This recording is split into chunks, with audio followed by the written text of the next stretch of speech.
Salut à tous, bienvenue chez KMA, on se retrouve pour une vidéo de boss. Cette fois-ci on va tenter un truc un peu fou, on va essayer de tenir un combat de boss sans stun et sans soin.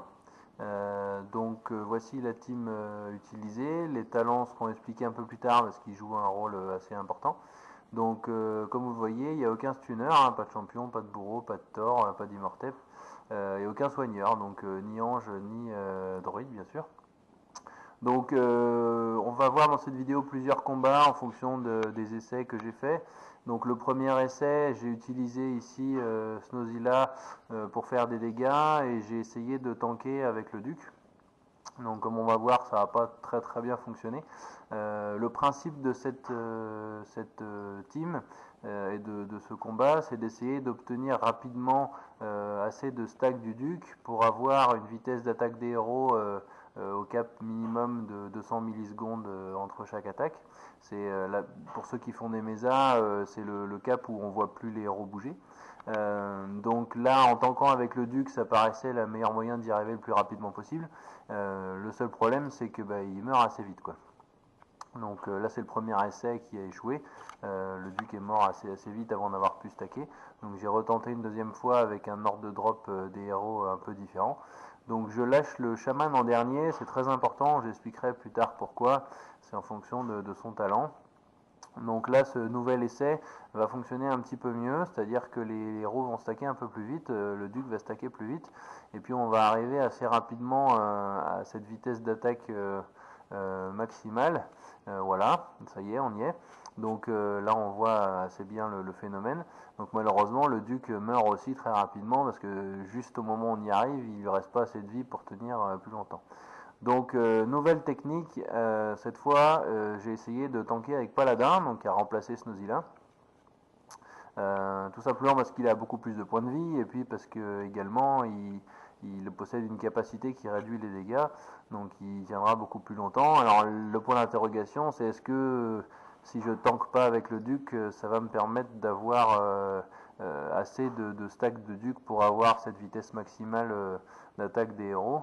Donc ça c'était le gros point d'interrogation. On va voir ici qu'au final ça peut fonctionner tout à fait de cette façon-là.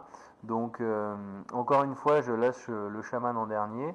Alors pourquoi? Parce que quand on arrive à cette vitesse maximale de 200 millisecondes, l'effet de la capacité qui est calculé en dernier, c'est celui du héros qui est lâché en dernier. Donc si c'est le chaman, c'est sa capacité, son talent qui va s'activer en dernier. Et son talent, c'est disperser 4 sur 5, donc il enlève de l'énergie au boss.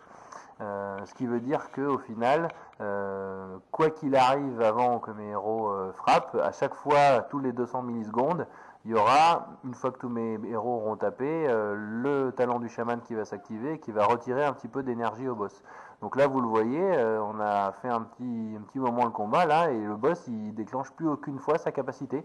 Tout simplement parce qu'à chaque fois que tous mes héros frappent, tous en même temps, toutes les 200 millisecondes, c'est le chaman qui est calculé, l'effet du chaman qui est calculé en dernier, et donc ça enlève un peu d'énergie au boss juste avant qu'il frappe, donc il est jamais complètement à 100% de son énergie. Les 15 de la frappe du chaman moins les 20 de son talent font que ça fait, quand le chaman frappe, moins 5 énergie. Alors le problème c'est que voilà, là mon paladin il a pas duré assez longtemps. Alors le combat est un succès parce qu'on arrive largement à tenir, hein. Là vous voyez c'est parti, il y a la sorcière de givre qui permet de faire en sorte que le boss il frappe beaucoup moins souvent, le chaman fait que il fait beaucoup moins de dégâts et en plus il déclenche jamais sa capacité, la succube réduit aussi les dégâts, donc là mon duc vous voyez sa vie elle descend quasiment pas, il doit prendre 30 ou 40 dégâts à chaque frappe du boss, c'est tout. Donc je pourrais tenir comme ça indéfiniment. Le problème c'est que j'étais pas tout à fait satisfait parce que le paladin est mort, j'ai perdu un héros, donc ça m'allait pas bien. Donc j'ai retenté une nouvelle fois en essayant de garder mes 6 héros en vie avec un ordre de drop un petit peu différent au niveau de la séquence de lâcher des héros. Ils sont encore une fois lâchés dans le même ordre. La seule différence c'est que je vais lâcher à distance certains et près du boss d'autres, ce qui va permettre de déclencher des capacités plus vite, en particulier au niveau de la succube et du chaman, pour que mon paladin il prenne moins de dégâts, et surtout en faisant cette séquence là, ça me permet de lancer le sort invincible juste avant que le paladin prenne des dégâts. ce qui est quand même un cap, parce que le premier coup du boss fait mal, donc ça lui fait un capital en plus. Voilà, donc j'ai lâché le minimum loin, et puis tout de suite, les héros au corps à corps, ceux qui n'ont pas intérêt à être lâchés loin. Ce qui me permet dans cette séquence d'avoir quand même la sorcière de givre est lâchée loin, parce que du coup je peux lâcher la séquence des héros suivants, et ça fait que le chaman est posé en dernier. C'est un peu plus facile à faire au niveau pratique. Et ça me laisse le temps de lancer le sort invincible avant que le paladin prenne des coups.